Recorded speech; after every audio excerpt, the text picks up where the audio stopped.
Hello everyone and welcome back to the Driver Career Series. It is round 4 of the 2022 Formula 1 Championship for quite possibly the longest Grand Prix name of the season. As always, we'll kick things off with the Pirelli Hot Lap Challenge, and we have some wet conditions to deal with here at Imola. But thankfully we do have the McLaren Artura to drive, which just happens to be my favourite of the supercars in the Formula 1 games. I feel like it handles the most nicely. But anyway, we have a small sequence of corners to manage in yet another one of these time trials. So we'll see how this goes. Pretty steady through the whole sequence, just to make sure we get a time on the board, or a speed, I suppose it is. 139 kilometers an hour essentially is good enough for silver on our first run. Gonna need a little bit more than that. 143.23 is gold, so we're gonna need to find another 4 kilometers an hour on our average speed there. So we'll see if we can do it this time as we get underway for attempt 2 of 3 and into this kind of awkward sequence in this car, at least. In an F1 car it's much faster. It's not flat, but it's just a very small application of the brakes. As you can see, we got disqualified on the second one, and yeah, that was no good. So we go again, taking a bit of a wider line. Make sure we're nice and straight into the braking zone here, and we get it nice and tucked into the inside using all the space there. Really nice run through the left-handers, now through the right-handers, and missing the apex, slightly running it out over the exit curb, but we actually do a bit the same there, but no worries. We kept the speed up, and this is going to be very close, and we'll just about get there. 143.5, and that's good enough for gold. So a good start. We've managed to get the gold once more in the Pirelli Hot Lap Challenge. Once again, it's not really a lap, it's just one sector, but regardless, that is that 143.59 kilometers an hour, and yeah, that is that. It is a sprint race weekend here at Imola, so as we check the weather forecast, potentially a little bit of rain towards the end of the sprint race. It's going to be dependent on if the rain actually arrives in time for the end of the race. With how the forecast works, the race might not be long enough to get to that rain. In terms of the R&D chart, Red Bull have made, well, a lot of teams have made significant gains. So Red Bull now clear ahead of Ferrari. Mercedes make a chunk. Alpine and McLaren make a huge chunk of progress, as well as Haas. We improve, but not by too much. Sauber sort of flatline a bit. So yeah, it's going to be maybe a little bit mixed up this time to what we've gotten used to seeing. We did just see recently Sauber finally starting to show some of that form that we were expecting, but we'll see if that sort of peters off now. But anyway, as we've skipped straight onto the end of Q1, no worries there, we're easily into Q2 these days. So yeah, knocked out in Q1 we've got Kevin Magnussen, Alex Albon, Lance Stroll, we've also got Zhou Guanyu and Nicholas Latifi. So yeah, once again, the 2 Williams knocked out, only 1 Aston Martin knocked out. Sebastian Vettel doing a nice job to get into Q2. So I don't know if that's the first Aston Martin in Q2 this season, but good to see that they're making some progress. But yeah, that is Q1 done and dusted. So let's shift our attention on to Q2. Hopefully we can have a good run here, myself and Yuki, and get into Q3 if all goes well. So through these chicanes, they're the parts of the circuit I struggle with the most. That left-hander, not really a big deal. This section here, again, no big deal. these right-handers can be tricky, mostly because it's very easy to damage the floor. The body's taken some damage. I suggest we box so we can check it out. Like I said, very easy to damage the floor, so yeah, we really do need to watch out for that, especially in the race. Quali, it's not a huge deal because we've only got a few real downforce dependent corners left to manage in the lap at that point. These last two corners, which there's a bit of time to be found there if you can explore the limits, so just finding that as well. But we go again because we're not in a hugely competitive position, I don't think, in terms of the leaderboard, so let's see what we can do. Unfortunately, we've caught up to our teammate on this lap, so we are severely being held up here. Maybe not yet, but if we have to follow him through the next section, we certainly will be. And before committing to the pass, I actually checked the leaderboard to see if we had to make this move to get into Q3, and we really do, because we're 10th and 11th, myself and Yuki Tsunoda, so unfortunately we did have to put that move on our teammate. We are still improving though, so it will be worthwhile, and that overtake should see us get into Q3 safely. We cross the line and we go P6. The thing is, if we stayed behind Yuki and he improved on his time, we would have been screwed, essentially, and knocked out almost a guarantee. So, yeah, unfortunate that we had to do that, but yeah, the time that Yuki would have done on his second lap, I don't think was going to be better anyway. His first two sectors were both slower, and his third sector even was only a few tenths off of what he did on his first lap, so we didn't even hold him up too badly, making that overtake. So, yeah, unfortunately, that was really, I think, the best Yuki could have done. I think maybe that second lap could have been on a used set of tyres. But, yeah, we're into Q3, and looking relatively pacey here at Imola. Typically, it's been a circuit I struggle with a lot, just especially with these, as I said, these first two chicanes have caused me a world of issues in the past. Trying to get the rhythm through there is very, very tricky, but it's been working okay so far. And yeah, we are very strong in the latter half of the lap. Again, we have some liberal usage of the curbing there, which may again have damaged the floor, but nothing's to come up this time as we head through the tightest of the many chicanes around this circuit, and now through the final double left-hander. Let's see what this lap can do for us, our one and only lap in Q3. As we come to the line where we're going to qualify, it's P8. Not bad at all. That is, I think, really the most we could achieve. And with qualifying complete, let's review our top three today. Sainz, Perez, and George Russell.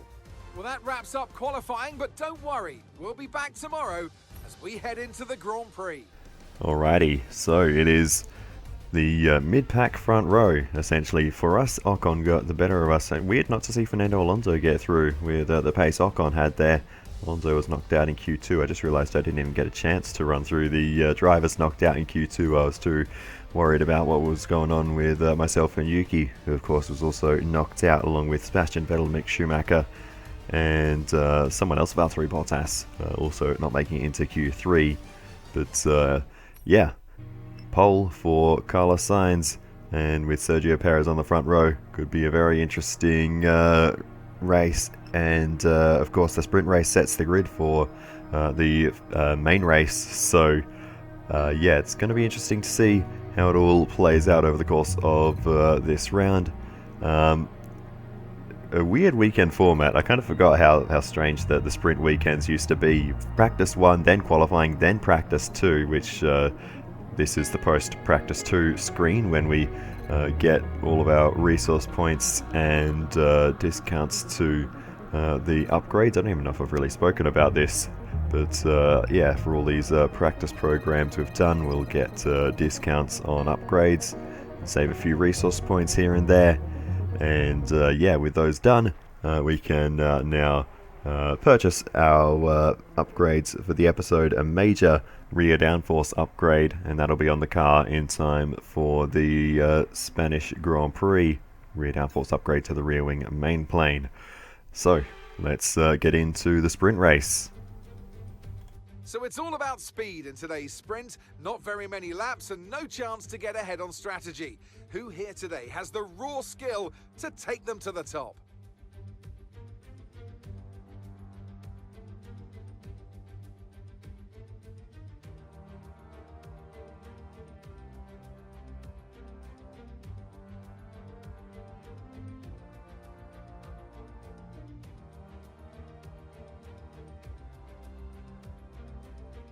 Let's run you through the driver grid order for today's exciting sprint. An immense lap from Carlos Sainz yesterday puts him in pole position, edging out Sergio Perez, who lines up P2.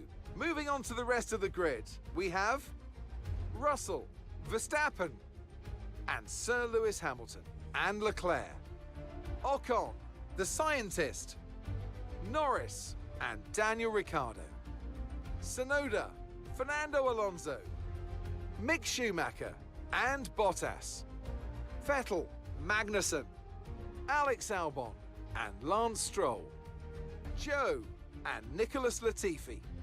Which of these drivers will get pole position today? We'll soon find out.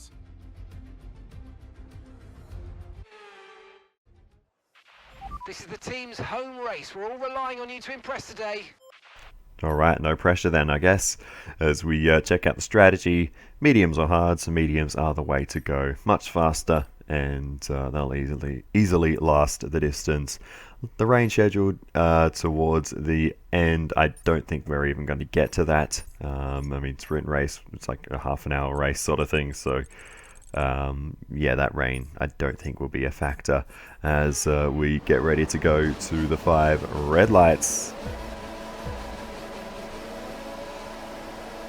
And it's lights out and away we go for the sprint race here at Imola. And it's an alright start for us. Ocon gets away well. And we're going to see if we can do anything. Got some good speed late in the start. We're going to see if we can make a move to the outside. There was almost a gap there. And we've sort of forced it around the outside. We'll swing around and make the move on Esteban Ocon. Move ourselves up into P7. So we are now leading the mid-pack charge. We're a little bit cautious into the second chicane. And not a great run through there as everyone's stacking up behind us, so we have to be a little bit careful. But we've survived the opening phase of the race. We've gained a spot. That is a perfect start for us, up into P7. Tyre wear for now.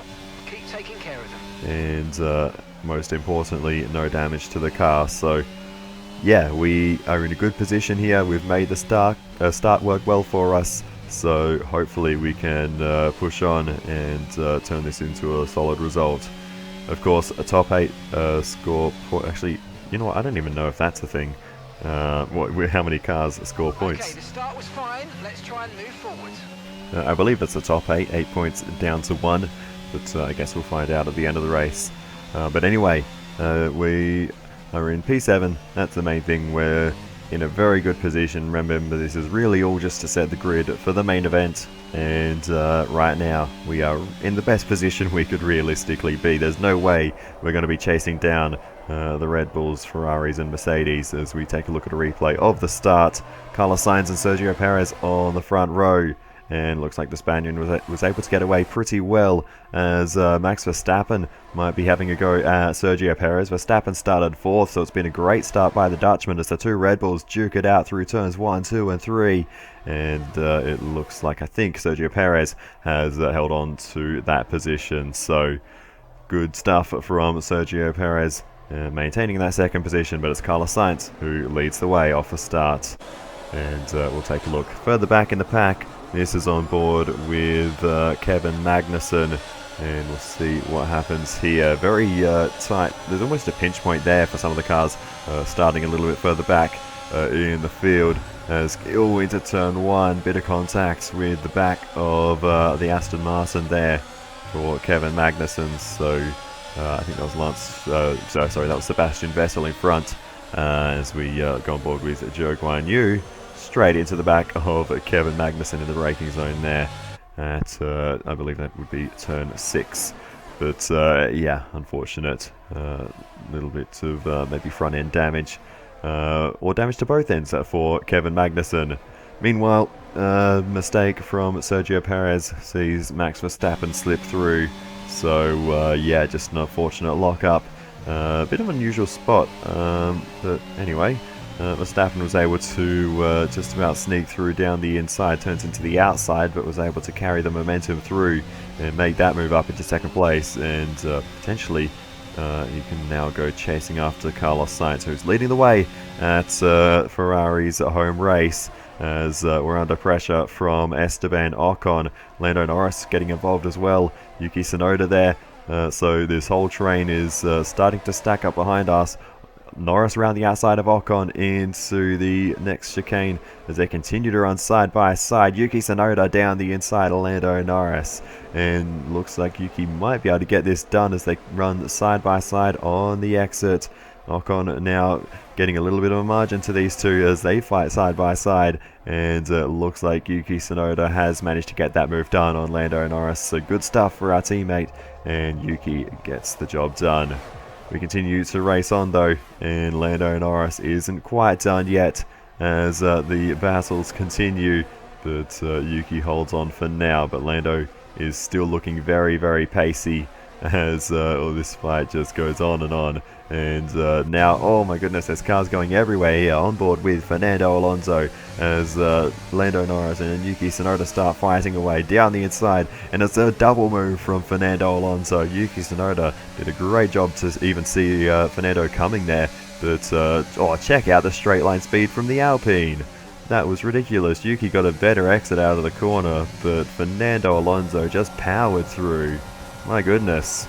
On board with Lando Norris now, making the move down the inside into turn 1, and I think he's in a good position to get this move done. So yeah, unfortunately Yuki just doesn't seem to have the ultimate pace. Remember, the Alpines and McLarens are both faster than us, so it makes perfect sense. We're really fighting hard to keep Esteban Ocon behind us. This is not, you know, this isn't where our car belongs pace-wise.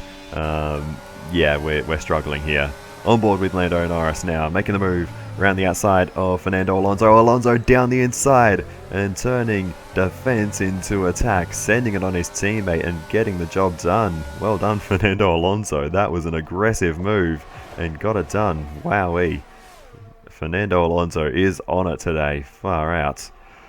Meanwhile, Max Verstappen makes the move on Carlos Sainz for the race lead, and that was a relatively easy move for Verstappen in the DRS there as we go on board with Ricciardo, who gets a nice little switch through there on Yuki Tsunoda. So yeah, unfortunately our teammate continues to tumble, and Charles Leclerc goes up in smoke, and that is not what Ferrari wanted their home race. Goodness me. Charles Leclerc is out. That is gonna make things very difficult in the main race as the fight in the mid-pack continues. We've got Lando Norris trying to make the move on Esteban Ocon, running side by side through the chicane, but not able to clear the Alpine.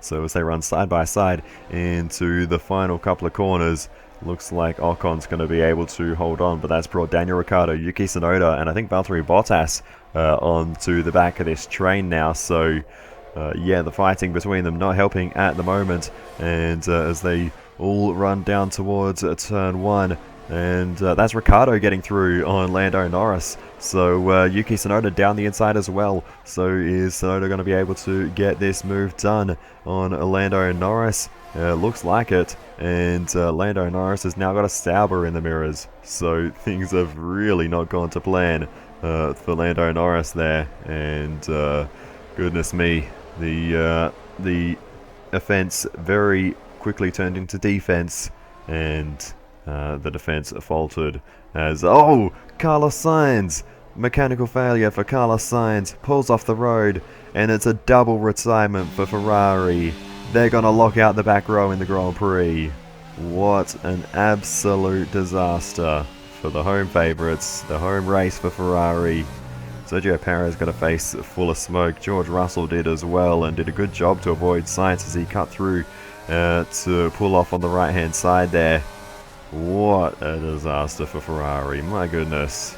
That is absolutely rotten luck as we see Lando Norris making the move on Yuki Tsunoda there. But, wow, that is the last thing Ferrari would have wanted. As we had a bit of an awkward moment there. Alonso was sticking the nose in down the inside. We tried to give him room, but some contact was made there, and we'll need to see that on replay as it's all kicking off behind us now as we get a lot of understeer through the right-hander there. But we'll see this on board with Fernando Alonso. Maybe just bounced off the inside curb there. I don't know, it looked very awkward from Fernando's perspective. Bit of a moment through the left-hander there as well, and was straight away on the defence, but that was all under control for Fernando Alonso, or at least the second half of it.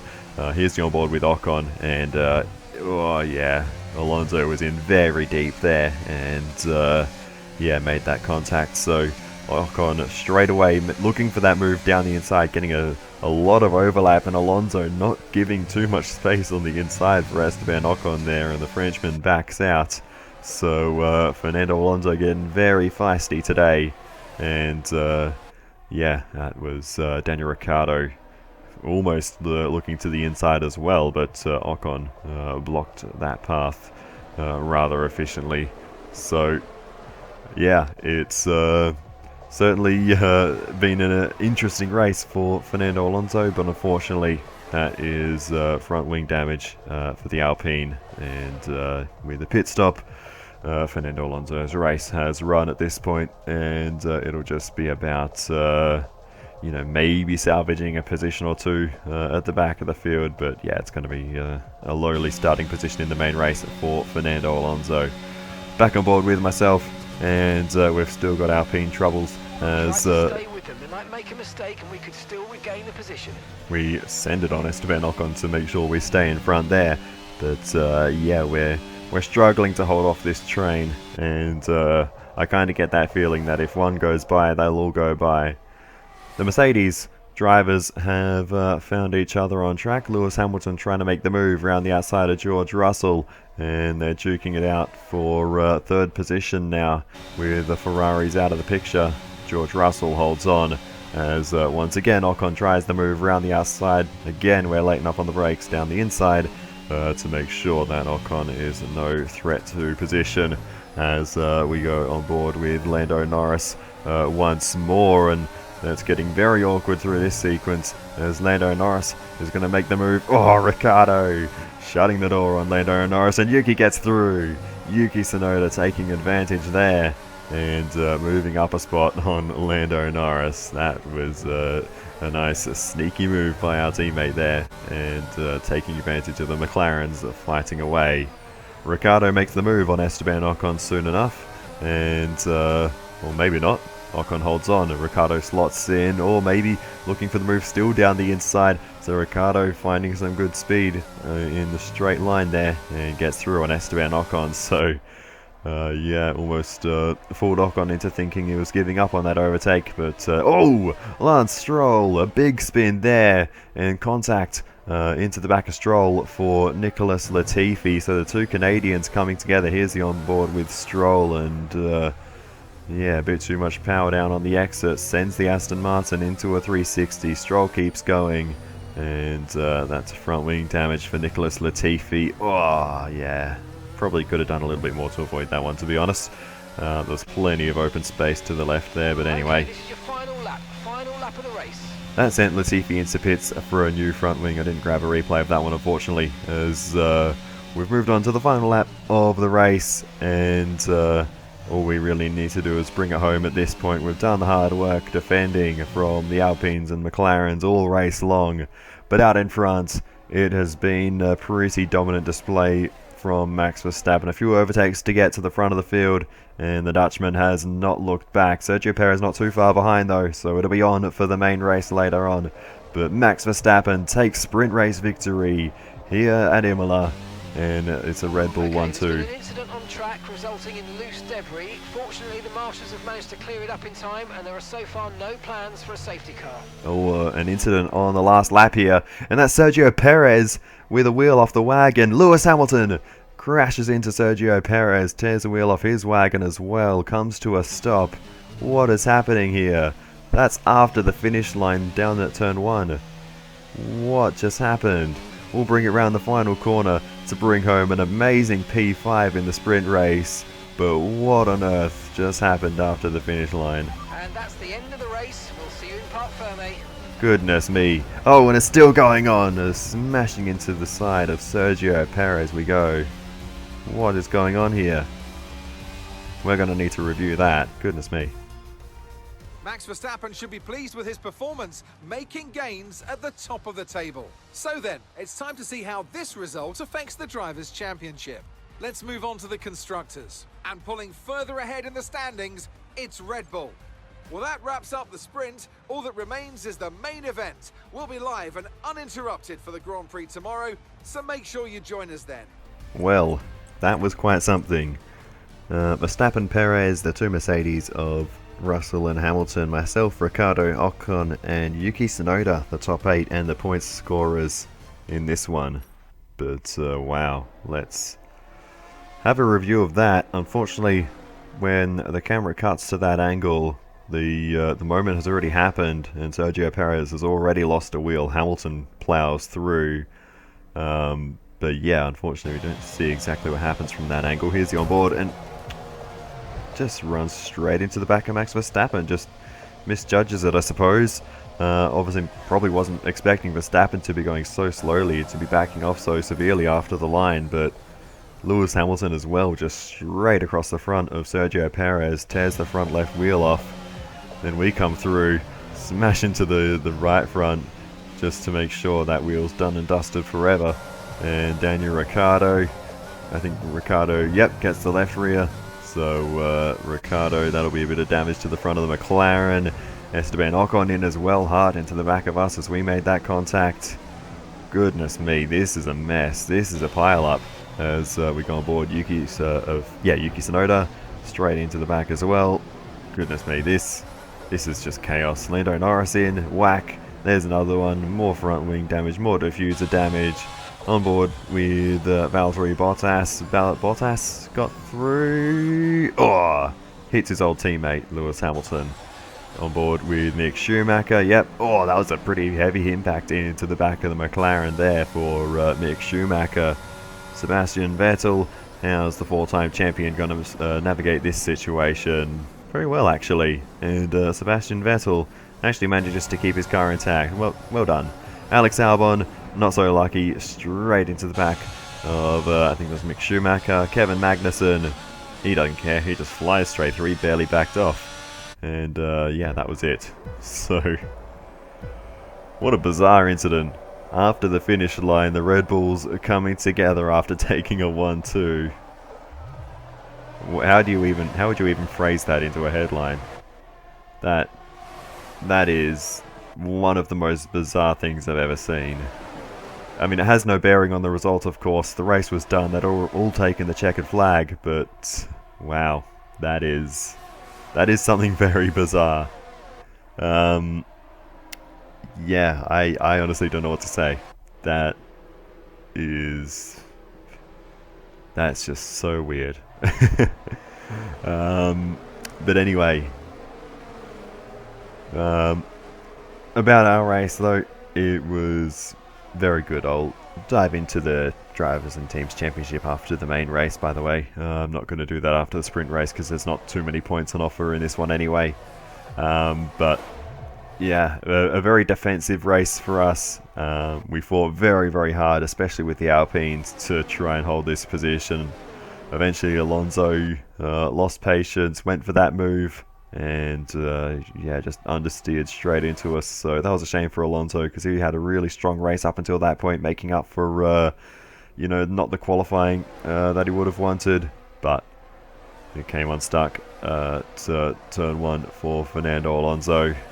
But yeah, Ricciardo come through the field quite well too, moving up a few spots. Yuki Tsunoda gained some spots as well and got into the points, so that's great for our teammate.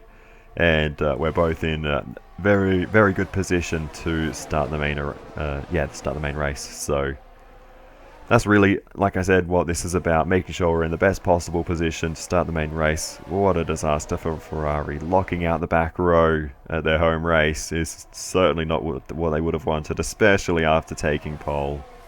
But anyway, that is how it will go. They'll be charging through the field though, Sainz and Leclerc, so it'll give them something to do, I guess, and it'll be interesting to see how much progress they can make. But anyway, with that said, it is time to move on to the main race. So let's get into it. The Emilia-Romagna Grand Prix. Let's do this. Welcome once again to the Autodromo Internazionale Enzo e Dino Ferrari. The clue's in the name. This is very much Ferrari home turf, and the locals will be out in force today to support their team in what we hope will be a magnificent spectacle of motorsport. On then to the Emilia-Romagna Grand Prix. One lap of Imola, anti-clockwise of course, unlike most Formula One circuits, will take our drivers round 3.1 miles of track.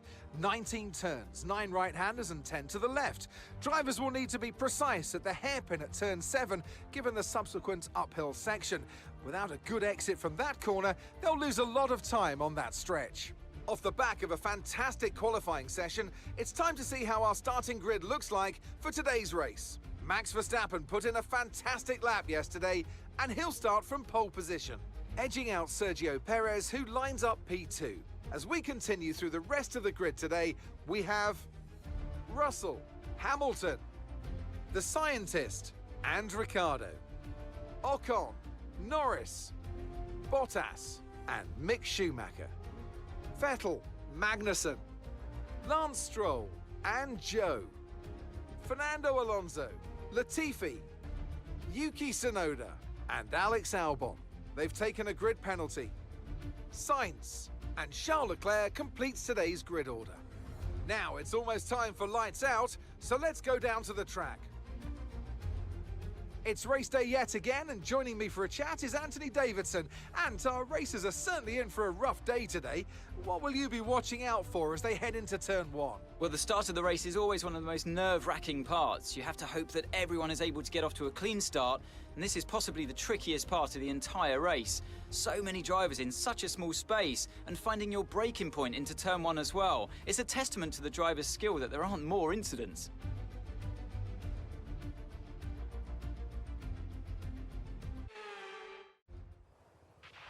Okay, now that we've got some good points on the board, let's continue this form and aim for another top 10 finish.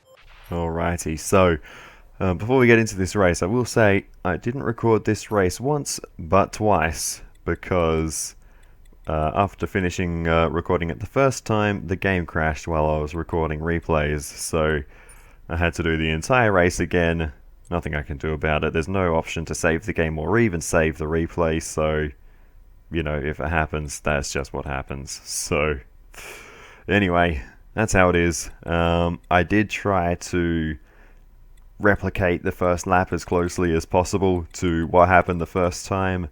But, you know, there's a certain amount of randomness with the AI, so it's very hard to do. But, yeah, that's really the most authentic way, I suppose, I could try to do it. And then after lap 1, you know, what happens, happens. So anyway, we go to the 5 red lights. Mediums to hards is the strategy. It's lights out, and away we go for the Emilia-Romagna Grand Prix. And it's a great launch off the line for us. We split the Mercedes down towards turn 1, and we might even get Max Verstappen as we look to the outside. We're going to back out of that one and slot it back in. Sergio Perez got the jump and leads the way into turn 1, so a great start by the Mexican. And that has been a perfect start for Sergio Perez, who needs to claw back some championship points here. You know, bled another point to Max Verstappen in the sprint race, with Verstappen getting through after Perez qualified 1 row higher. So it's going to be interesting to see if Sergio Perez can hold on this time. Looks like Verstappen's already trying to apply the pressure as we navigate the first lap. It's Sergio Perez who leads the way, and like I said, this He really needs to make this count. He's had some misfortune in the championship so far, and if he wants to take the fight to Max Verstappen, it's a day like today that needs to count for Sergio Perez. He's got clean air in front, but plenty of pressure coming from behind as we head into the final couple of corners. It's been a great opening lap for us, and we've gained 2 spots, clearing the 2 Mercedes. I put a big effort in on the formation lap to really get these hards No tyre concerns at the moment, just focus on the driving. up to temperature, and I think it's paid dividends for us. It gave us great traction off the line versus those around us. Fernando Alonso is on the charge already, trying to move through the field. That's Lance Stroll on the inside, and a bit of side-to-side contact between the pair of them. Lance Stroll holds on, so the charge immediately goes awry for Fernando Alonso, and that's more front wing damage for the Alpine team to get fixed up in the pit lane. So that's a shame for Fernando Alonso, and yeah, just an awkward little moment there between he and Lance Stroll down at the first corner. Gets going again though, but yeah, that's Okay, DRS will be enabled this lap. You can use it when you're within 1 second of the car ahead and in the DRS zone. yeah.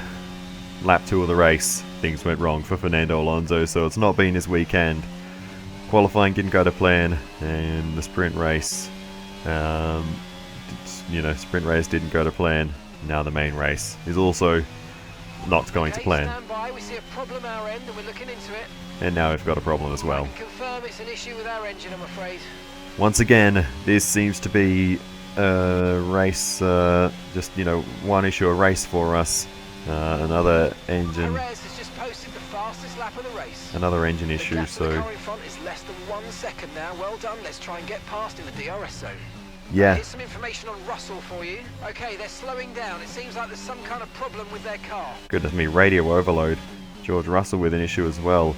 But that engine issue is the last thing we need, It looks like the fault's been fixed. Let's go. as we're trying to stay within DRS of the top 2. I was going to mention that at some point, but there was so much radio going on that I never got the opportunity to say that, Still looking good. we really do need to stay within DRS of these 2 in front if we can, because that is going to help us massively in terms of No need to worry about the tyre condition for now. Everything's looking good. if Verstappen and Perez can essentially just tow us along, if we can maintain the speed with them, that's going to put us a long way ahead of the rest of the field, and maybe even keep us ahead of the Mercedes cars. But I'll tell you what, the actual raw pace we have isn't bad. No need to worry about the tyre condition for now. Everything's looking good. As we carry on, lap 10 of the race, we're close to Verstappen. We're going to go for the move down the inside into the penultimate corner, and we're going to get it done on Max Verstappen and move ourselves up into 2nd position. That was an aggressive move, but we got it done cleanly enough, and Max Verstappen won't know what hit him. Goodness me, that was spontaneous. We were close out of the chicane, and we just decided to go for it. Verstappen's going to try and come back at us into turn 1, but we've done this dance more than enough times as Verstappen's trying to fight through, but we've got the inside for turn 3, and Verstappen has to back out. Okay, no issues with tyre wear for now. Keep taking care of them. And no damage, as we're a little bit cautious into the next chicane. Verstappen almost got some ideas there, but again had to back out of it. But yeah, that has given us 2nd position in this race. Here's Verstappen thinking about the move and quickly realizing that there was no margin there to go for that move, as we're dragging the wheels in the dirt both sides there. So very few millimeters are being spared in this race by all, as we go a bit deep into turn 1. So anytime we might be gaining on Perez, we're going to just throw a bit away there. But that's interesting. I kind of thought we were gaining on the 2 Red Bulls because they were fighting away with each other a little bit, but now that they've been separated, we're actually driving away from Max Verstappen, and Sergio Perez, well, I don't know if we're catching Perez, but the pace is definitely good, and if I can stay consistent and not make mistakes, there are certain zones of the circuit where we can gain time in the second half of the lap, where we are much stronger than the first half. So yeah, very interesting the way this race is playing out. Meanwhile, we've got a battle going on here. Sainz down the inside of Alonso, and straight across the front of Alonso goes Carlos Sainz with a lock up there. Sainz finds the gravel, and that is not what Ferrari were hoping for. It was a nice move to begin with. Got great straight line speed with the DRS down the inside, and then just locked up quite badly. Here's the on board with Alonso, and a bit of contact on the way through as well. So let's hope that's not more front wing damage for Fernando Alonso. But wowee, it's been an adventurous race for Fernando Alonso. Okay, you sat in P2. Perez ahead. Our gap to the car in front is 1.6 seconds. And as you just heard, we're 1.6 seconds behind Perez. So, if we can... Sainz is the fastest man on track right now. He's just posted the quickest lap of the race. If we can keep this pace up, I don't want to say it, but things are looking pretty good for us. And I honestly can't explain where this pace has come from. I don't know why we're so quick.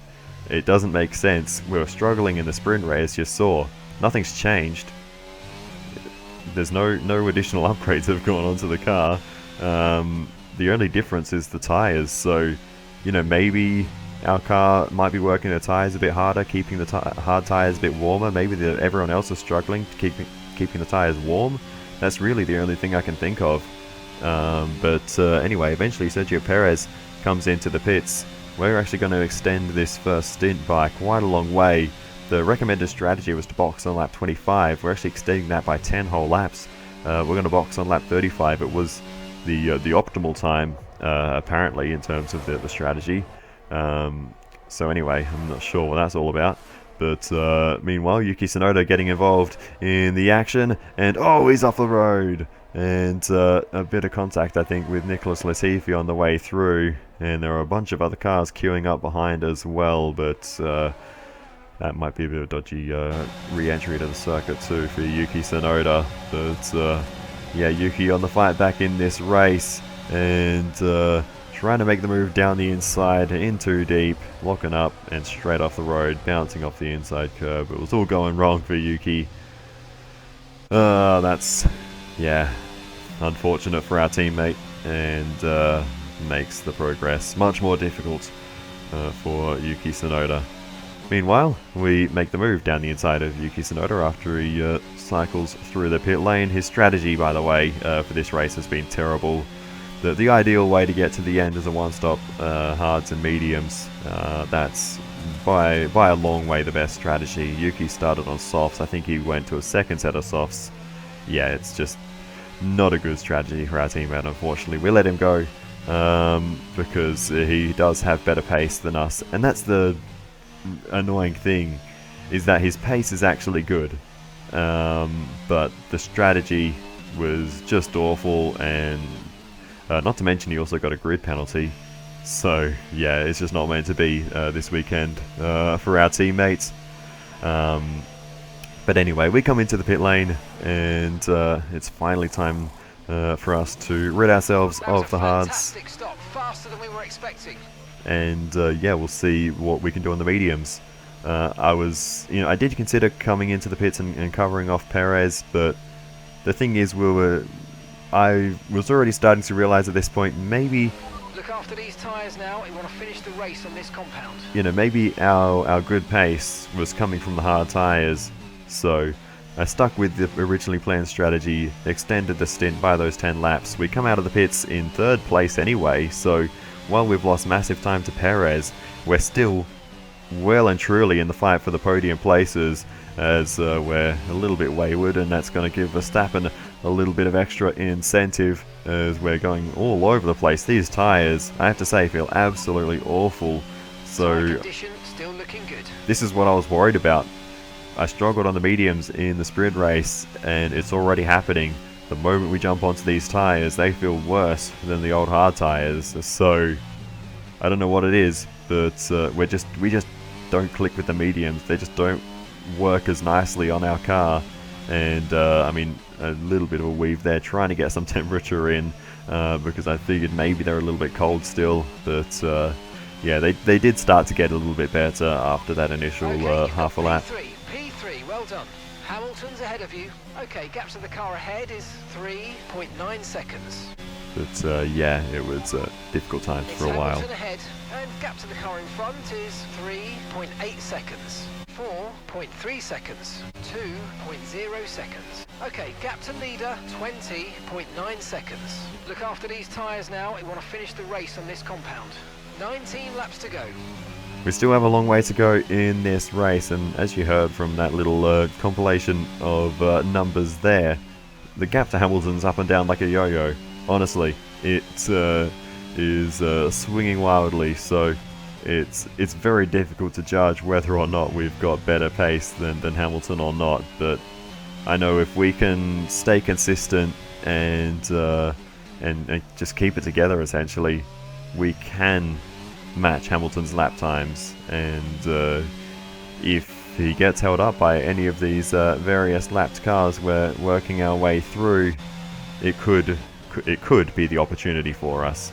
And in fact, we might have a good one here, because around the outside of Albon we go. They didn't hold us up too much, but what that is going to do is give us the DRS as we head on to the main straight, and that is going to allow us to carry a little bit of extra straight line speed. We're actually still not gaining on Hamilton too much, but it's going to put us closer to Hamilton throughout the rest of this lap, or through the first portion of this lap where we typically drop back, and then in the second half of the lap where we're stronger, that might give us the opportunity to break into that 1 second range fully of Lewis Hamilton, and it might allow us to go for a move. But again, it's a bit of a long shot from here. Overtaking Mercedes is not something I intended this weekend, but it might well happen here, as we are just on the edge of DRS. We need a good run through here. This is one of the sections where we can really gain, and we've smashed the margin through those right-handers,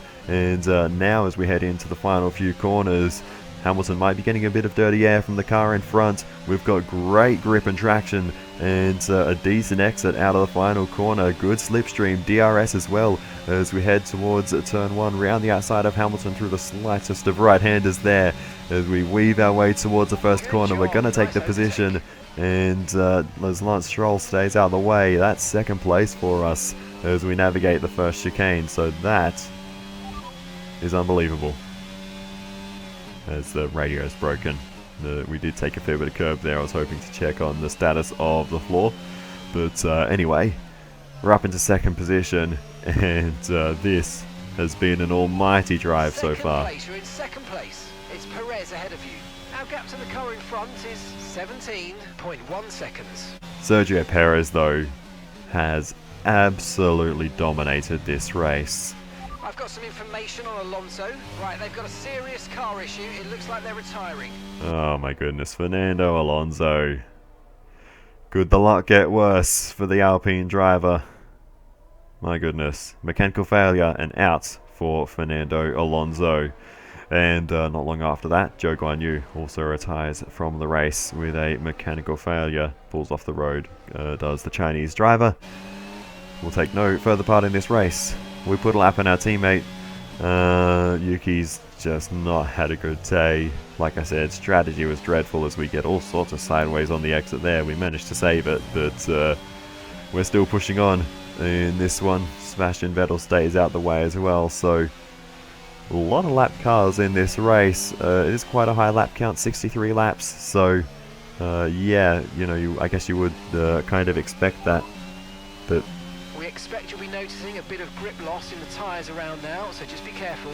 Yeah, it's certainly been a very high-paced race at the front of the field. And now we've got Kevin Magnussen going a lap down to us. He's 11th, so the top 10 at least, or everyone outside the top 10 at least, are a lap down. So yeah, that sort of gives you an idea of how fast this race has been at the front of the field for Sergio Perez and myself. we gained a couple of seconds in the last 10 laps or so on Sergio Perez, but overall we certainly didn't have the pace to close in that margin, as you would expect. The fact we're even in this position is unbelievable. I still don't fully understand how we've managed this.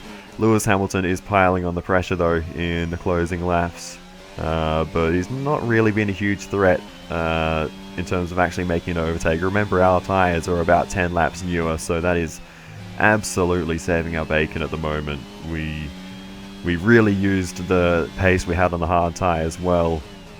I can only put it down to the hard tyres working so well in our car to why we're so far forwards in this race, because even with 10 lap newer mediums, we're not really in this front fight in terms of our outright pace. But one man who has all of the outright pace in the world is Sergio Perez. Absolute domination for Sergio Perez. This is a statement for the championship. Sergio Perez wins the Emilia-Romagna Grand Prix. What a drive. Second place is still up for debate, but I think we're going to have enough in the tank to hold off Lewis Hamilton. And it's going to be not only second place, but the fastest lap of the race as well. 19 points on the board as we cross the line to take P2 here at Imola. Max Verstappen will have to settle for P4.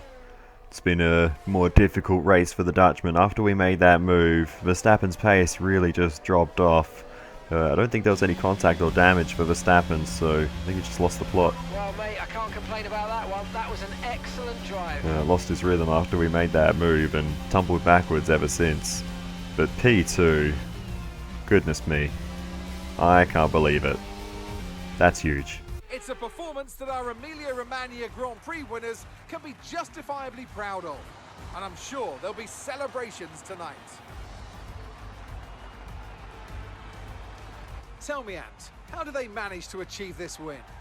Well, they certainly stood out as a driver with tons of confidence on the track. I think their ability to keep their cool, even during some of the more hectic parts of the race, meant they were able to capitalise on the mistakes of other drivers, giving them the opportunity to make their way to the top spot with ease.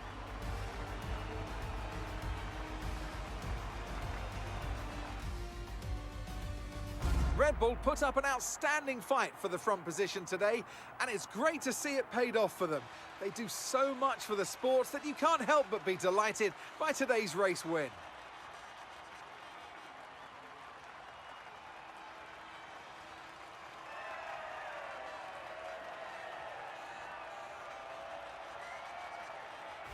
Well, after some misfortunes earlier in the season, this victory puts Sergio Perez back in the championship picture.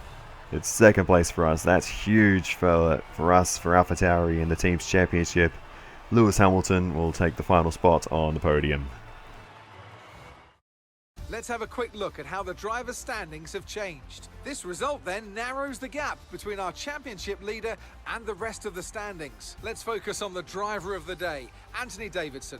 Who do you pick? Well, my driver of the day has to be Charles Leclerc. He was unstoppable out on the track today, weaving through the competition with ease. It's time to see how things are shaping up in the Constructors' Championship. And pulling further ahead in the standings, it's Red Bull. Meanwhile, AlphaTauri's strong weekend allows them to continue their march up the table. Well, what an end to another fantastic weekend of racing. Thanks to everyone who joined us, and we'll see you for the next one. Alrighty then, so let us take a little run through the finishing order. Because the game crashed during replays at the end of the first time recording this race, I didn't want to record too many replays from the second one, just in case I sort of rushed through, which is why there were a lot more replays shown in the sprint race than in the main race, because yeah, I just didn't want to go through that whole thing again. But anyway, let us take a look at the final results. Of course, we just saw the podium. Perez ahead of myself and Lewis Hamilton. Max Verstappen finished fourth ahead of Lando Norris, George Russell, who of course we heard was suffering with some issues, Esteban Ocon. Charles Leclerc did manage to get back into the points with 8th. Daniel Ricciardo and Carlos Sainz rounds out the top 10. So both Ferraris getting into the top 10. Unfortunately, our teammate nowhere to be seen inside the top 14. in terms of the Drivers' Championship, Verstappen loses ground, of course. 13 points now to Sergio Perez, who's up into P2. Hamilton third, 22 points adrift, 26 points adrift for Carlos Sainz, and then we're actually fifth in the championship now, ahead of Lando Norris, Charles Leclerc. George Russell is down in ninth in the standings, so it really is mixed up at the moment. In terms of the team's championship, we are looking very good in the team's championship now. We're on 38 points, just 9 points behind McLaren on 47, and then of course the big three are well and truly clear. Red Bull lead the way on 151 points, a long way ahead of both Ferrari and Mercedes, who both have 84. But yeah, like I was saying, in terms of our position, that is massive. Just 9 points behind McLaren. We're in the fight for fourth in the Constructors now, and with the continued improvement to the car, hopefully that will have throughout the rest of the season. I think we can continue this fight, and because Mercedes and Ferrari have both had, a lackluster start to the season, it's not entirely impossible that we could chase after them as well, because they're not that far in front in total points. So if we can have a strong, middle to end of the season, you never know. But anyway, we smash K-Mag in the rivalry, as always, and yeah, I mean, who would have thought? I mean, we lapped Magnussen in this race. Anyway, we have an interview apparently, so yeah, I guess we'll go ahead and do that. Unfortunately, it seems interviews these days are in text message format, as opposed to actually having Claire do the interview. But anyway, we need to talk about what the biggest change going into this season was, whether it's aero, tyres, or neither of them. We're going to go with aero. That makes our aero department happy about that response. And then we have to choose who we looked up to in our junior career, I suppose. Whether it was Lewis or Sebastian or none. Apparently that is the only drivers we can choose from. We're going to go with Sebastian. Thanks. I think being part of the Red Bull Academy. Can be challenging, I think you made the right call. Alright, thanks. Yeah, we kind of have to say that, I think. But anyway, as always, because we had that mechanical drama, we get a few resource points for it. So, like I said, so long as they're not causing us to DNF, we'll take that. And we'll need those because, funnily enough, a durability upgrade failed. So, we'll get that one fixed up, and it'll still be on the car in time for the Miami Grand Prix, so no big deal there. But anyway, we're also going to grab an upgrade, a weight reduction upgrade to the central under tray, and that'll be on the car in time for the Spanish Grand Prix. We'll continue to move through the timeline. Upgrades successfully going onto the car. We get our resource points as well. A bunch of upgrades going on the car. Some new developments to come through, but some of them have failed quality control. So hopefully, tell the team what to redevelop via the R&D screen. Hopefully that puts us in a good situation come Miami. But anyway, we're going to grab an ERS upgrade as well, and that'll be on the car in time for Spain. So yeah, that is I think just about going to do it for this one. So I'll say thank you so much for watching all the way to the end. I really do appreciate it. Please feel free to give me some feedback in the comments after what was a fairly chaotic weekend, and I'll see you in the next one, and goodbye.